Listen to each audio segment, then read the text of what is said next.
बदलते भारत की शान।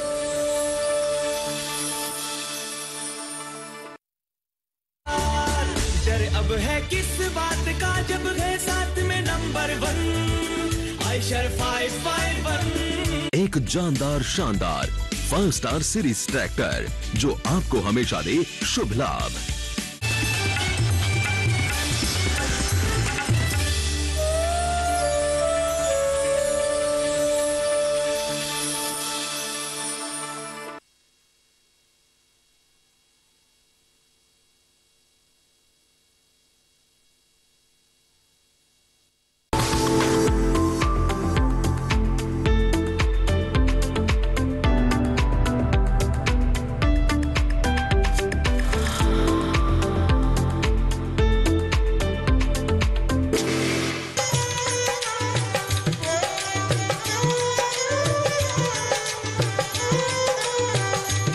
हमारा देश जो है कृषि पर निर्भर है। भारत के कोने कोने से मिट्टी की खुशबू आती है। यहाँ के किसानों की मेहनत पूरे हिंदुस्तान में पहुँचती है। नमस्कार, बहुत स्वागत। डीडी किसान देख रहे हैं, मैं हूँ आपके साथ राधिका चौधरी। आज हमारी टीम दिल्ली से 300 किलोमीटर दूर, जयपुर से 40 किलोमीटर दूरी पर भैराना गांव पहुंची है। हम अभी चर्चा कर रहे थे मिश्रित पशुधन पर, कृषि विविधीकरण पर। तमाम ऐसे सवाल थे कि भाग 2 में पहुंचना पड़ा और इसके जरिए यहाँ के एक्सपर्ट और यहाँ के किसानों से और भी सवाल पूछेंगे और आप तक पहुँचाएंगे। हमारे एक्सपर्ट यहाँ पर हैं, उनसे जानना चाहूंगी सबसे पहले। जी सर, क्या नाम है? डॉक्टर लाल सिंह, पूर्व निदेशक गोपालन। तो आज भैराना गांव के बारे में और यहाँ पर रहने वाले किसानों के बारे में और आसपास जो खेती बाड़ी करते हैं उन पर आपकी नज़र, सरकार की योजनाएं किस तरह पहुँचती है? यहाँ के किसान बहुत मेहनती हैं और सरकार की योजनाओं का लाभ लेने के लिए भी तत्पर रहते हैं और हर किसान अपने आप को ग्रो करना चाहता है और उसके लिए कुछ मॉडल फार्म जो हैं वो बहुत ही इस तरह के केंद्र बने हुए हैं कि हर किसान जो है वहाँ पे पहुँच के वो अपनी जिज्ञासाओं को शांत करता है, यहाँ पे आता है, यहाँ के फार्म को देखता है, किस तरह से वो एनिमल हस्बेंड्री को, किस तरह से पशुपालन को कर रहे हैं, उन सारी चीज़ों को देखता है और जितनी भी योजनाएं का जो उपयोग जो है वो बड़े किसान जो कर रहे हैं, छोटा किसान भी उनको देख देख के सीखना चाहता है और वो उनका लाभ भी लेना चाहता है। इसके लिए वो हर जगह जो है जहाँ भी उसको ज़रूरत होती है उन स्थानों के पर वो अपनी जिज्ञासाओं को शांत करने के लिए जाता है। जी चलिए बैठिए आप, बहुत धन्यवाद। और भी हमारे साथ एक्सपर्ट है, सबसे पहले उनसे जानते हैं। जी सर, बताइए किस प्रकार योजनाएं हमारे किसान भाइयों तक पहुँचती हैं? मिश्रित पशुधन की बात कर रहे हैं तो इनकी समस्याओं का समाधान कैसे होगा? देखिए, ये एक डाइवर्सिफिकेशन जिस तरह से हमने कृषि में देखा है उसी तरह से अब इस स्टेज पर देश और राजस्थान राज्य विशेष तौर से पहुंच गया है जिसमें हमें पशुपालन में भी विविधीकरण करना है। और राजस्थान पहले से जाना जाता है पशुपालन के विविधीकरण से, क्योंकि जो पुराने सिस्टम से जो घर अभी भी चल रहे हैं, जो किसान उसी सिस्टम से रख रहे हैं, उनके घर पे आपको गाय मिल जाएगी, उसके घर पे ऊँट मिल जाएगा, उनके पास में भेड़ और बकरी भी मिल जाएंगी। परंतु जो नवाचार अभी वैज्ञानिकों ने इंट्रोड्यूस किए हैं उन्हें लाना बहुत ज़रूरी है। जैसे बैकयार्ड पोल्ट्री का पालन है, मछली पालन है, तो इस तरह की जो चीज़ें हैं ये चीज़ें, और रिसाइकलिंग रिसोर्सेज का, किस तरह से हम गोबर और गोमूत्र को काम में लें कृषि के लिए, यहाँ तक कि मछली पालन के लिए भी इसे काम में लिया जा सकता है। मुर्गी और मछली पालन का एक साथ किया जा सकता है। शूकर पालन भी राजस्थान में धीरे धीरे बढ़ रहा है।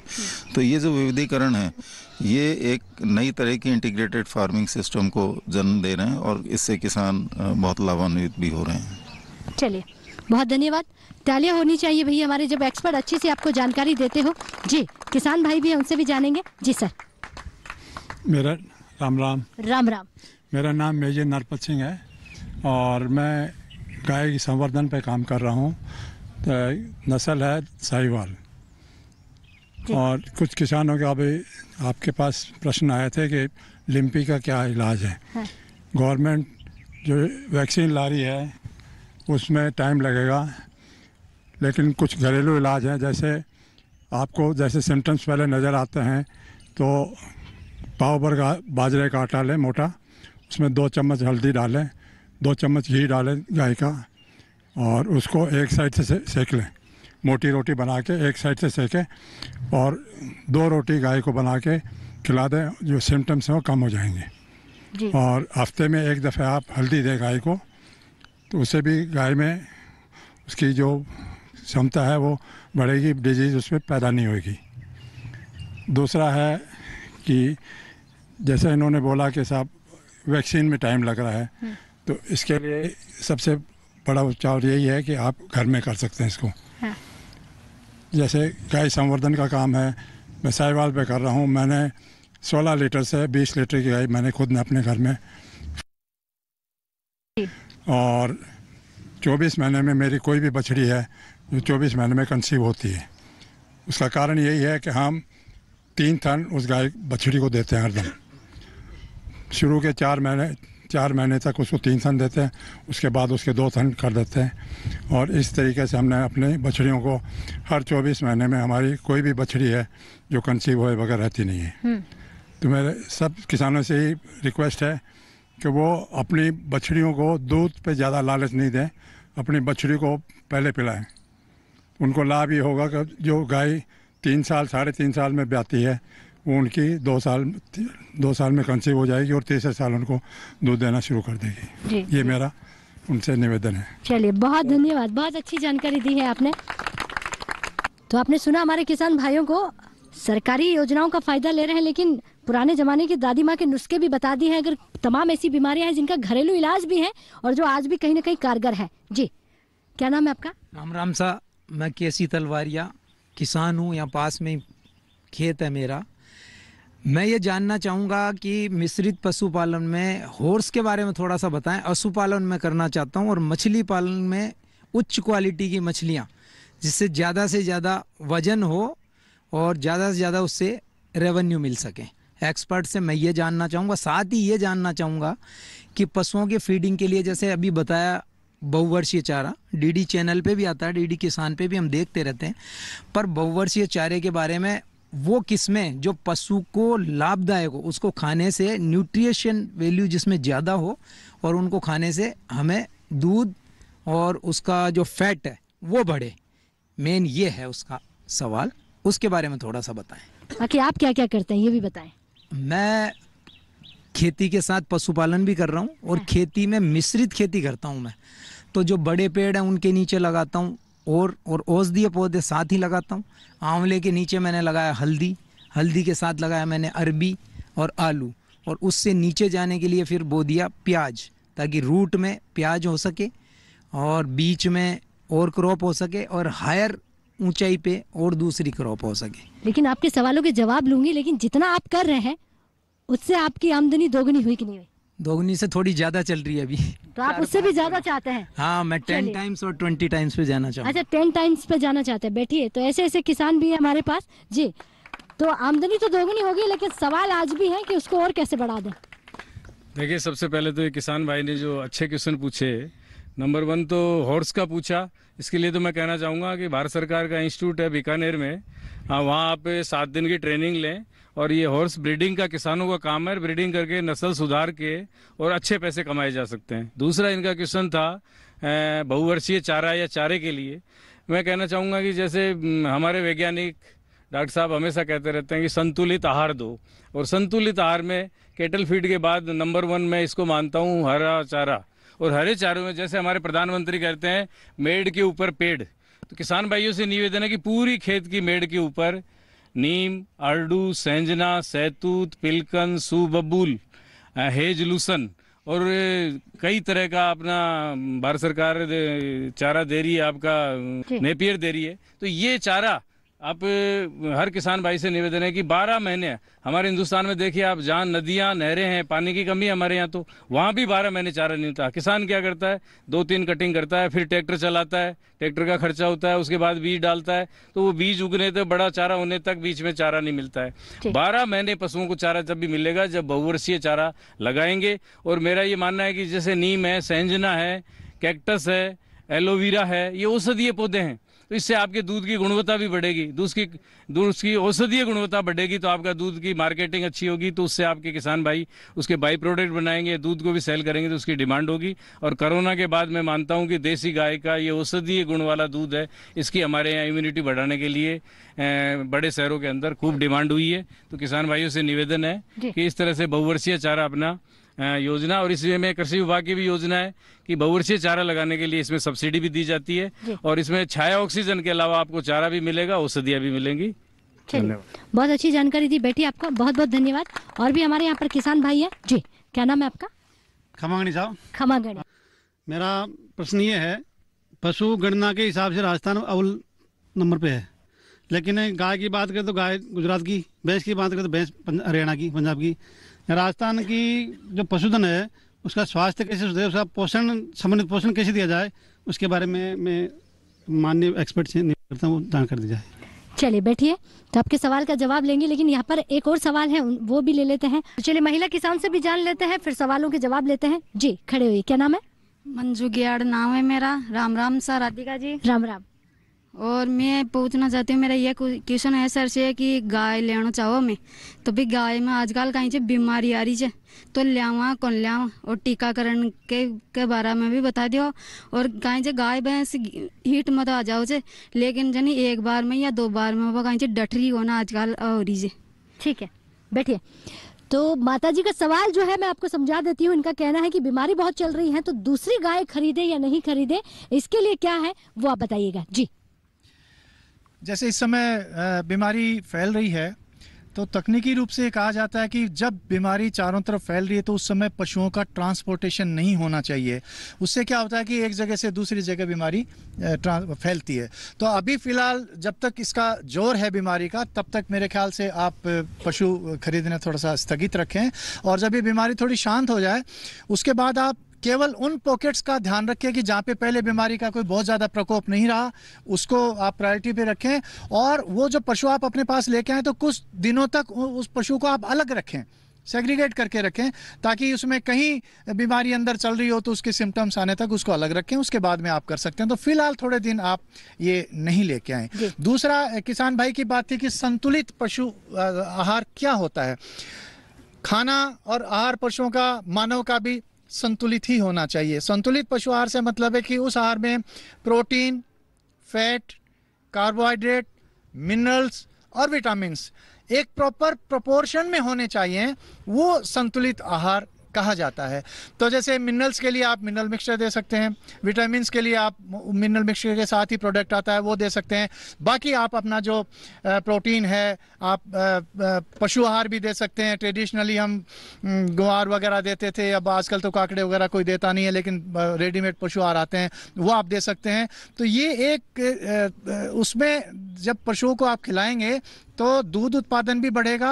और हम बात कर रहे थे कि पशु 3-3, 4-4 महीने उनका ड्राई पीरियड होता है, तो वो ड्राई पीरियड भी कम होगा।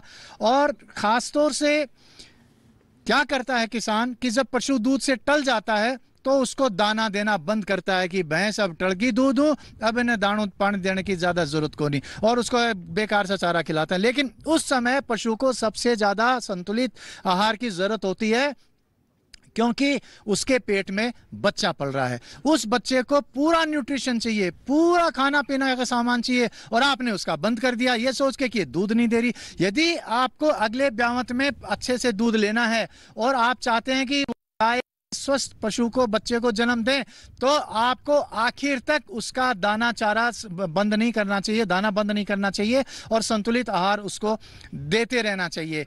तीसरी बात, जब हम बात कर रहे हैं कि पशु ड्राई पीरियड होता है, तो हमारे कुछ किसान भाई ऑक्सीटोसिन हार्मोन लगा के और उसका बचा खुचा दूध भी निकालने की कोशिश करते हैं। किसान भाइयों, ऐसा कभी नहीं करें। प्रकृति ने एक व्यवस्था दे दी कि जब बच्चा 7 महीने से ऊपर का माँ के पेट में होता है तो उसको बहुत सारा न्यूट्रिशन चाहिए, तो पशु को एक काम से आराम दे दिया उसने, दूध देने से उसको 2-2.5 महीने के लिए आराम दे दिया, ताकि वो बच्चा अच्छी तरह से पेट में पल सके। लेकिन आपने ऑक्सीटोसिन हार्मोन लगा करके वो उसमें दूध निकालना शुरू किया, तो उससे क्या होता है कि जो दूध, जो गादी होती है, अडर होता है, उसके मसल सिकुड़ सिकुड़ के और वो दूध नीचे आ जाता है। लेकिन आप देखते हैं कि जो बच्चा बच्चेदानी में होता है वो बच्चेदानी भी रोज सिकुड़ के उस बच्चे को प्रहार करती है, तो वो एक तरह से क्रूरल्टी की श्रेणी में आता है। और पशु, मादा पशु बच्चा डाल भी सकता है, अबॉर्ट भी कर सकता है। इसलिए आप थोड़ा बहुत नुकसान, छोटे नुकसान के लिए मत सोचें कि थोड़े दिन इसका दूध और ले लें। आप उसको दूध से बिल्कुल ड्राई हो जाने दें और अगली बार जब आएगी तो अच्छा दूध देगी। तो कभी भी ऑक्सीटोसिन हार्मोन नहीं लगाना चाहिए। चलिए, बहुत अच्छी जानकारी, बैठिए, बहुत धन्यवाद आपका।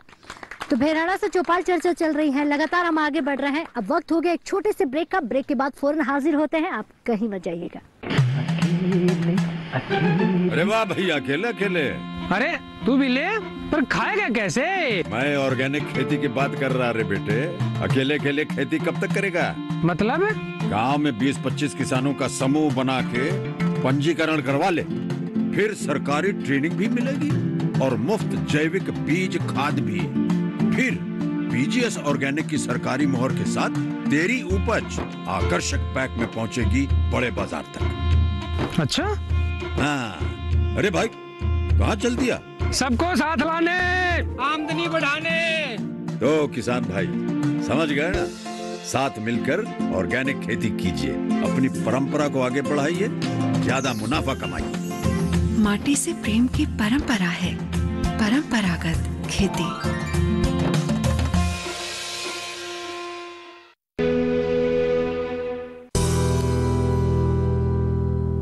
तो चलिए, आज की चौपाल चर्चा में एक बार फिर स्वागत करते हैं, आगे बढ़ते हैं और किसान भाइयों से जानते हैं। जी, खड़े होइए, क्या नाम है आपका? अर्जुन लाल बागड़ा। हाँ। मैं बिचौर निवासी हूँ और मैं पशुपालन का काम करता हूँ और खेती भी करता हूँ। हाँ। अर्जुन जी, क्या सवाल है आपका? मेरा सवाल ये है कि जानवर को जब दूध देते हैं, जब 2 लीटर दूध देता है जानवर, तो उसको मिनरल मिक्सचर कितना देना चाहिए और उसको बाट काई किला केजी का हिसाब देना चाहिए? हाँ। एक तो ये, एक दूसरा ये है कि वो कई बार ज्ञापन नहीं होता है तो बार बार रिपीट होता है, उसका क्या कारण है? ठीक है, चलिए बैठिए, तो इस सवाल का जवाब लेंगे, लेकिन और भी यहाँ पर किसान भाई उनसे जान लेते हैं। जी, हमारा गांव में विश्वास है रेबरे गाँव, हमारे को 50-60 ऊँट पाल रखे हूँ। हमारे बुजुर्गों से भी ऊँट ही रखते हैं, हम भी ऊँट ही रखते हैं। जी। हम ये पूछना चाहते हूँ, गवर्नमेंट इन पर लगान किया, पीछा को बजट पास किया, तो उनको बंद कैसे किए दिया?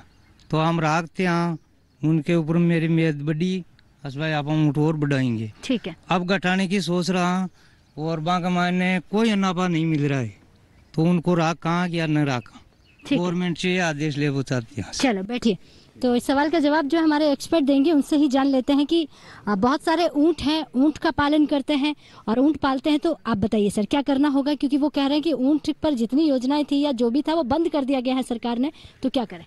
नहीं, वो ये बात सही कह रहे हैं कि पहले जो है जब भी ऊँट के कोई बच्चा होता था तो उसको 10,000 रुपये देने का, एक प्रोत्साहन राशि देने का एक प्रावधान रखा हुआ था।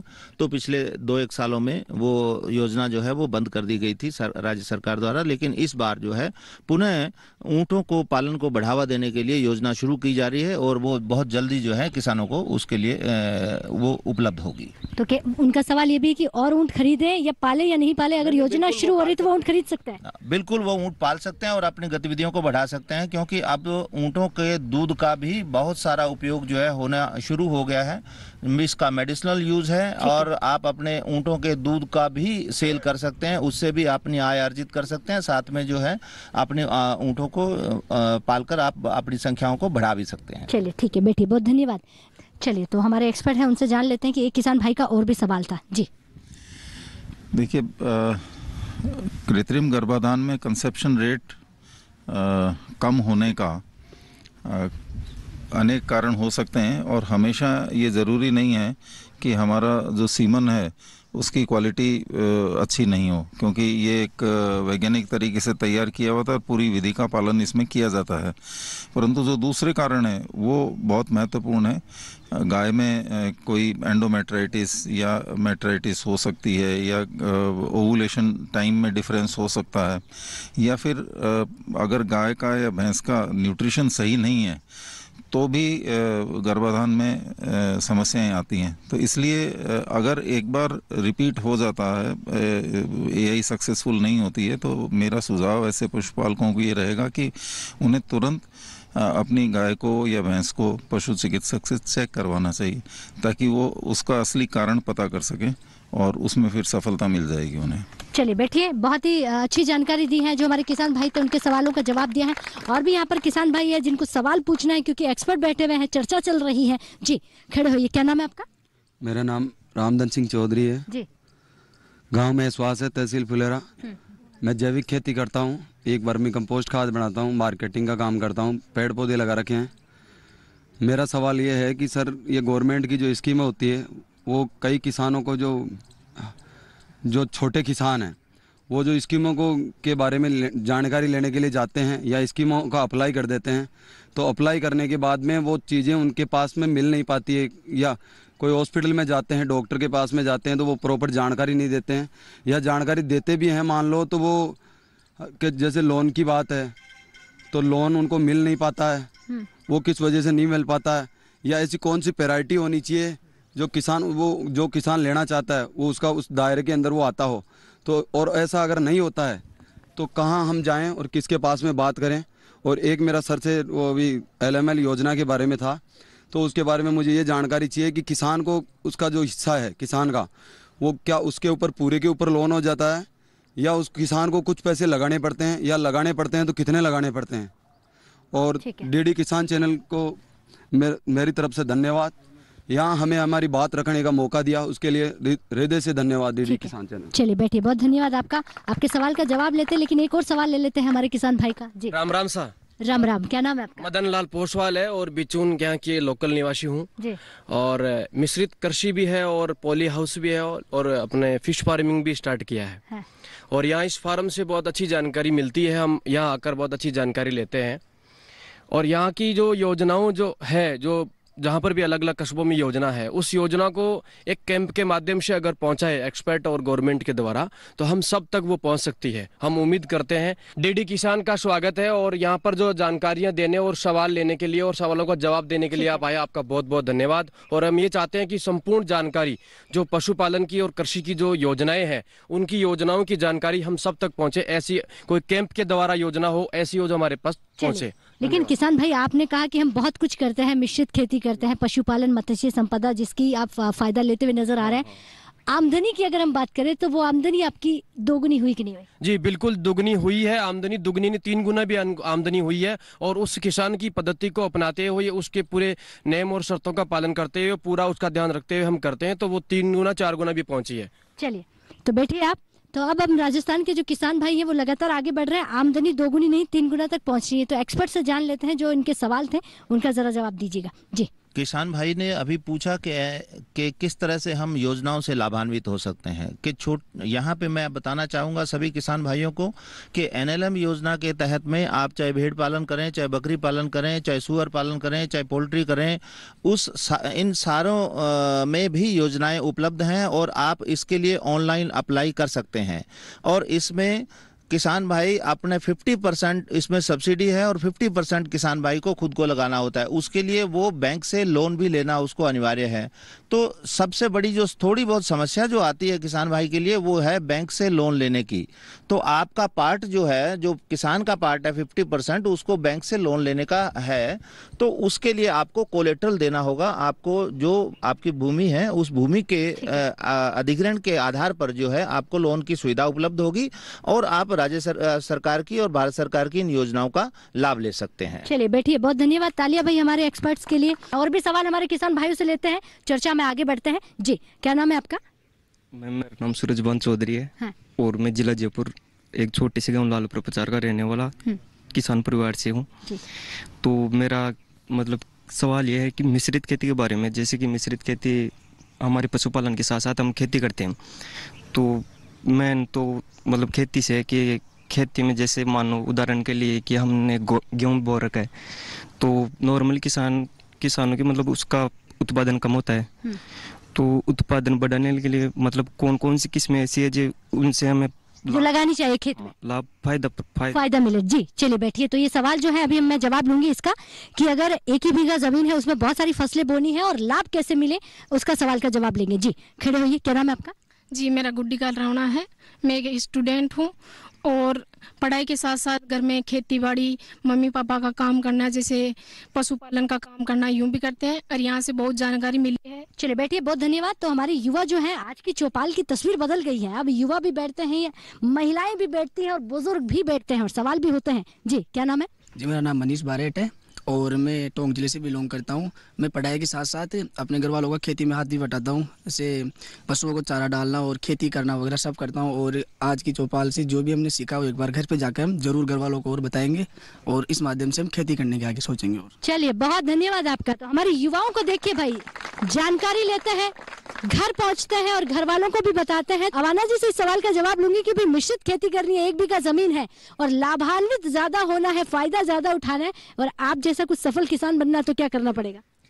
देखो, कोरोना के बाद युवाओं का रुझान काफ़ी खेती और पशुपालन की तरफ बढ़ा है। मेरे से भी मिलते रहते हैं। मैं सबको, इन किसानों को भी कहना चाह रहा हूं और आपके डीडी किसान के माध्यम से भी युवा किसानों को कहना चाह रहा हूं कि ये समय खेती और पशुपालन के लिए बहुत अच्छा समय है। देखिए आप, हमारी औषधियाँ, हमारी हल्दी विदेशों में 3-4 गुना डिमांड बढ़ी है। तो युवाओं का रुझान अगर इस तरफ बढ़ता है तो मैं उनको कहना चाहूँगा कि एकीकृत खेती करिए, खेती को उद्योग का दर्जा दीजिए और ऑर्गेनिक खेती करिए। ये तीनों करोगे तो आपका विश्वास बनेगा मार्केट में। तो ये युवाओं को एक पहचान बनानी पड़ेगी और जो भी वो उत्पाद पैदा करते हैं, चाहे वो दूध हो तो उसके बाई प्रोडक्ट शहर में पहुंचाइए, अगर फसलें करते हैं तो उसके बाई प्रोडक्ट पहुंचाइए, सब्जी है सब्जी पहुंचाइए और सब्जी के बाई प्रोडक्ट भी, जैसे नींबू की बहुत सी चीज़ें बन सकती हैं। उसके अलावा फ्रूट हैं, फ्रूट का जूस भी बनाइए और फ्रूट भी सेल करिए। आपका ऑर्गेनिक चीज़ें होगी। और एकीकृत का सबसे बड़ा फायदा क्या है कि एक तो पानी की बचत होगी, लागत कम होगी और वेस्ट का बेस्ट प्रबंधन होगा। और हमारी भारत सरकार इतनी योजनाएं लाई है वैल्यू एडिशन के लिए, इनमें सिर्फ सब में 50% सब्सिडी है। तो मेरा युवाओं से कहना है कि आप कम जमीन है तो भी उसके अंदर एकीकृत खेती करके, मिश्रित खेती करके, वैल्यू एडिशन करके आप इनकम कमा सकते हैं। मैं एक छोटा सा उदाहरण दे रहा हूँ कि अभी मेरे पास 3-4 हज़ार केजी आंवले थे और मंडी के अंदर आंवलों का भाव था 15 रुपए किलो। मैंने उस 15 रुपए के साथ 35 रुपए चीनी की चाशनी और लेबर मिला के और करीब 60 रुपए में अच्छी सी बोतल बर्नी खरीद के उसमें आंवले का मुरब्बा डाला, जो अभी आपको भी टेस्ट कराऊंगा। तो वो मुरब्बा, उसकी कीमत मेरे आई 60-65 रुपए और मैंने 125 से 150 रुपए जयपुर के अंदर बेचा है। क्योंकि आयुर्वेद कहता है रोज एक आंवला खाओ निरोगी रहो, और मेरे ऑर्गेनिक आंवले थे। तो मैं अगर मंडी में आंवला ले जाता तो 15 रुपए मिलते मुझे और मैंने 60 रुपए पर केजी आंवले से मैंने कमाए हैं। इसलिए युवाओं से कहना है कि आप अपने उत्पाद की वैल्यू एडिशन करके और उसको पूरे मार्केट में ले जाइए, लोगों के घरों तक ले जाओगे तो आपकी इनकम डेफिनेट डबल नहीं 4 गुना होगी। सरकारी योजनाओं का भी साथ में लाभ लीजिए। बैठिए अवाना जी, बहुत अच्छी जानकारी आपने दी है। तो आपने सुना, जब जानकारी बढ़ जाए तो सफलता तो मिलती है, लेकिन आमदनी कैसे दोगुनी करनी है वो भी आपने देखा। तो आज की जो चर्चा है वो हमारे राजस्थान के किसान भाइयों से चल रही थी। कुछ ऐसे किसान थे जिनकी मारवाड़ी में जो सवाल थे वो सरकार की योजनाओं को समझते हैं, जानते हैं, लेकिन फायदा वो भी लेना चाहते हैं। और उसकी जानकारी का जो जवाब है वो हमारे एक्सपर्ट ने, अवाना जी ने, तमाम यहाँ पर जो अधिकारी बैठे हैं उन्होंने दिया। और आज की चर्चा यही समाप्त करते हैं क्योंकि सर पर धूप चढ़ रही है, रुकना नहीं है। डीडी किसान को और भी गाँव में जाना है, तमाम सवालों के जवाब लेकर आना है और आप तक पहुँचाना है। आप भी हमारे साथ बने रहिएगा हमारी अगली चौपाल चर्चा तक के लिए। तब तक के लिए नमस्कार।